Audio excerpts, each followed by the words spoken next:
Hello guys, मैं सोनिया आपका स्वागत करती हूँ अपने चैनल सोल रिस्टोर में। और आज हमारी नवरात्रि स्पेशल सीरीज का प्रथम दिवस है और प्रथम दिवस माँ शैलपुत्री का। इसीलिए माँ शैलपुत्री के बारे में थोड़ी सी आज जानकारी लेंगे हम। तो माँ शैलपुत्री का जन्म पर्वतों के राजा हिमालय के घर हुआ था और इसी कारण से उनको शैलपुत्री कहा गया। कहानी इस प्रकार है कि माँ शैलपुत्री का विवाह भगवान शिव के साथ हुआ। क्या ये इतना आसान था भगवान शिव का माँ शैलपुत्री के साथ विवाह? नहीं, क्योंकि माँ शैलपुत्री को पूरे 107 जन्मों तक तपस्या करनी पड़ी और फिर उसके बाद 108 जन्म में उनका विवाह भगवान शिव के साथ हुआ। और माँ शैलपुत्री की फोटो आपने अगर देखी है तो माँ के एक हाथ में त्रिशूल और दूसरे हाथ में कमल है। अब अगर कमल को देखें तो कमल प्रतीक है सौम्यता का, कोमलता का, और त्रिशूल हमेशा दृढ़ता और साहस का प्रतीक रहा। तो माँ के जीवन से अगर हम कोई सीख लेना चाहें तो वो क्या क्या हो सकती है? धैर्यता, दृढ़ निश्चय, अड़िग रहना और सौम्यता। और जीवन का जो आधार है वो स्थिरता और भरोसा ही है। तो अगर हम अपने बच्चों में या खुद में भी ये सीख डालना चाहें तो माँ शैलपुत्री से हम ये सीख सकते हैं। सीरीज के द्वितीय दिवस पर माँ ब्रह्मचारिणी की पूजा होती है और आप सबको पता है माँ ब्रह्मचारिणी साधना और तप का प्रतीक है।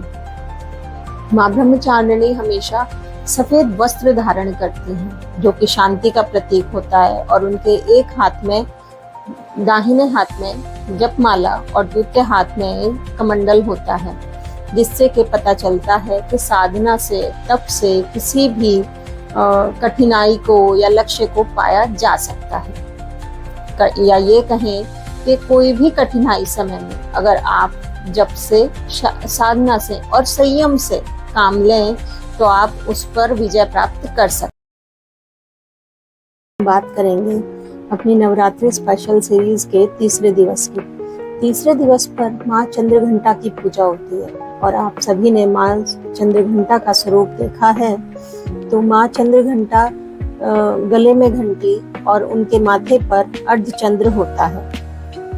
कहानी क्या है माँ चंद्रघंटा की? माँ चंद्रघंटा की कहानी है कि जब महिषासुर का आतंक फैलने लगा और सभी देवी देवता बहुत परेशान रहने लगे, तो उसके आतंक से परेशान होकर सभी देवी देवता ब्रह्मा, विष्णु, महेश के पास गए और उनसे उन्होंने विनती की कि उन्हें महिषासुर के आतंक से मुक्ति दिलाए। यह सब बात सुनकर ब्रह्मा, विष्णु, महेश को बहुत गुस्सा आया और जब उनको बहुत गुस्सा आया, उस गुस्से की ऊर्जा से ही एक ऊर्जा का और जन्म हुआ और वही माँ चंद्रघंटा कहलाई। और जब माँ चंद्रघंटा उत्पन्न हुई तो फिर सभी देवी देवताओं ने उन्हें दिव्य अस्त्र शस्त्र दिए और उन अस्त्र शस्त्रों के साथ ही माँ चंद्रघंटा ने महिषासुर का वध किया और देवी देवताओं को रक्षा की। तो इस प्रकार हम माता से कौन से गुण ले सकते हैं? प्रचंडता, वीरता, शांति और सौम्यता, ये गुण हैं जो हम माँ से सीख सकते हैं। और अगर हम सीख लें तो हम क्या सीख ले सकते हैं कि अगर हमें जीवन में शांति चाहिए तो हमें अन्याय के खिलाफ खड़ा होना ही पड़ता है। तो कोशिश करें कि आप सुंदर हो सकते हैं, आप बहुत ही कोमल हो सकते हैं, सौम्य हो सकते हैं, लेकिन अगर कुछ अन्याय हो रहा है तो आपको भी अपने अंदर वो साहस, वो वीरता लानी होगी और माँ की तरह आपको भी उस आतंक से अपने आप को मुक्ति दिलानी होगी। आप सब में वो साहस है। चतुर्थ दिवस पर माँ कुष्मांडा की पूजा होती है और माँ कुष्मांडा का जन्म हुआ था एक शून्य से, क्योंकि जब पूरा ब्रह्मांड अंधकार में डूबा हुआ था तो शून्य से प्रकट होकर माँ कुष्मांडा ने पूरे ब्रह्मांड को जीवित किया था।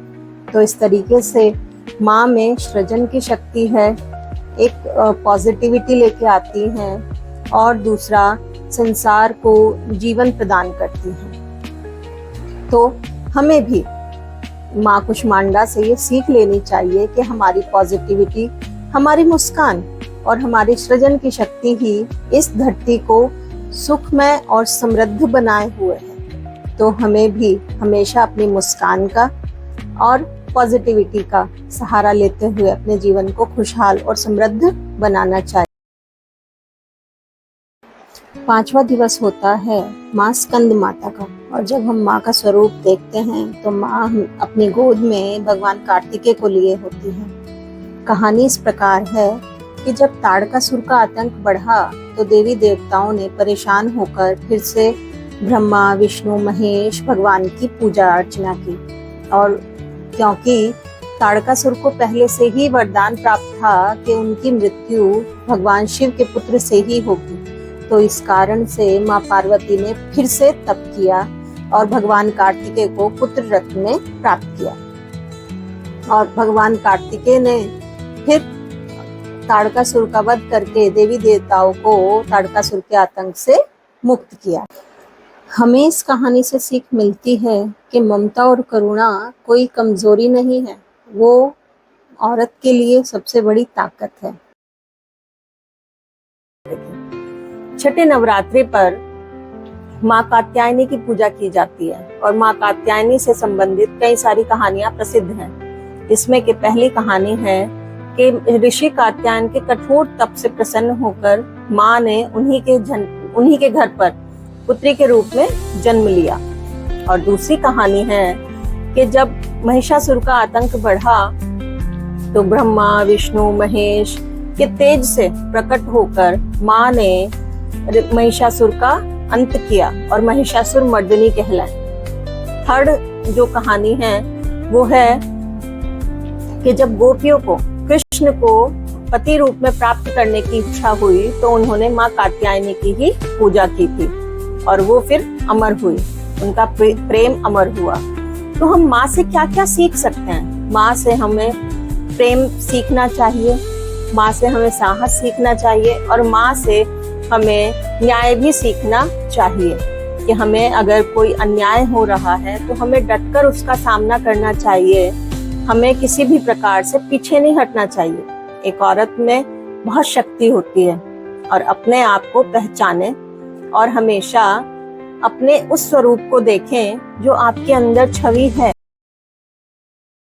अब हम बात करेंगे 7वें नवरात्रि की, और 7वें नवरात्रि पर पूजा होती है माँ कालरात्रि की। माँ कालरात्रि की कहानी इस प्रकार है कि जब रक्तबीज राक्षस का आतंक बढ़ा तो देवता मानव जाति भी पूरी तरह त्रस्त हो गई, क्योंकि रक्तबीज एक ऐसा राक्षस था जिसकी खून की एक बूंद से दूसरा सेम वैसा ही राक्षस, माने रक्तबीज जैसा ही एकदम ताकतवर राक्षस उत्पन्न हो जाता था। तो फिर इस प्रकार उसका कोई भी अंत नहीं कर पा रहा था। तो माँ दुर्गा के पास जब देवता, मनुष्य सभी गए और उन्होंने माँ दुर्गा से प्रार्थना की तो तब माँ दुर्गा के तेज से माँ कालरात्रि का जन्म हुआ और माँ कालरात्रि ने ही रक्तबीज राक्षस का अंत किया।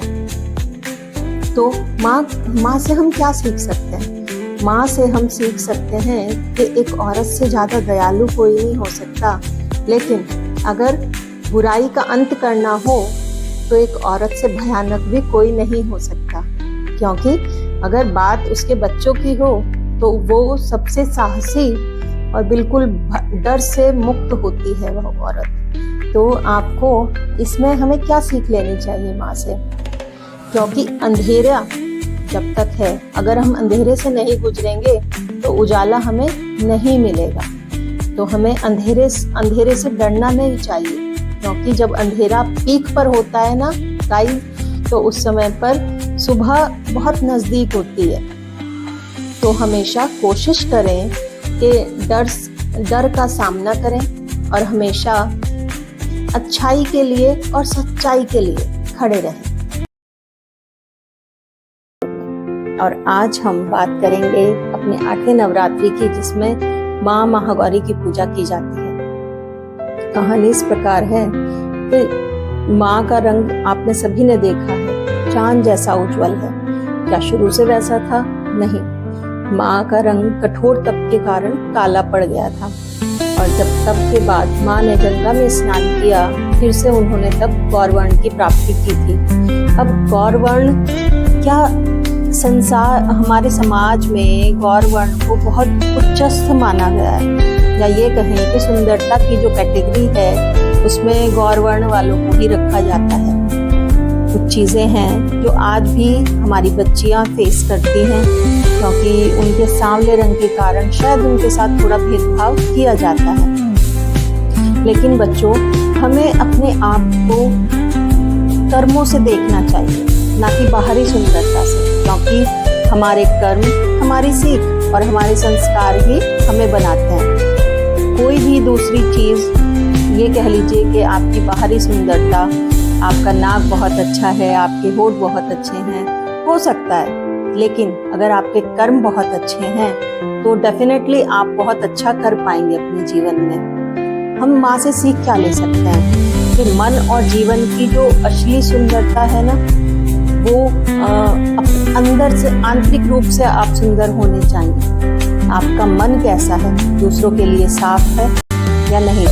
और तीसरा, गुण कौन कौन से हम सब में होने चाहिए? पवित्रता, आशा और परिवर्तन। ये तीनों ही एक ऐसी चीज हैं जो कि हमेशा आपको एक सही जगह पहुंचा देती है। अगर आपका मन पवित्र है, आप दूसरों के लिए सच्चे मन से दुआ करते हैं, आप हमेशा आशान्वित रहते हैं अपने भविष्य के लिए। और तीसरा, परिवर्तन, जो कि संसार नवरात्रि की, जिस पर की माँ सिद्धिदात्री की पूजा की जाती है। अब नाम से ही पता चलता है कि ये माँ हमें सिद्धियों का वरदान देती हैं। अब सिद्धियां देती हैं, उसके साथ साथ आपको आध्यात्मिक शक्ति, आत्मिक शांति भी प्रदान करती हैं। माँ से हम सीख क्या ले सकते हैं? माँ से हम सीख ले सकते हैं कि जब भक्ति और साधना आपकी पूर्ण हो जाती है तो जीवन में संतोष और पूर्णता का भाव आता है। अब गुण कौन से हैं? पूर्णता और संतोष। पूर्णता और संतोष हैं क्या? क्या सच में हमें इनकी बहुत ज़्यादा ज़रूरत है?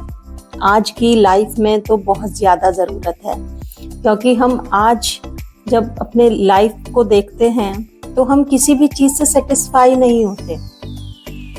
अब संतोष नहीं होगा तो सुख की जो हमारे अंदर हमेशा इच्छा लगी रहती है कि हमें सुख मिले, सुख मिले।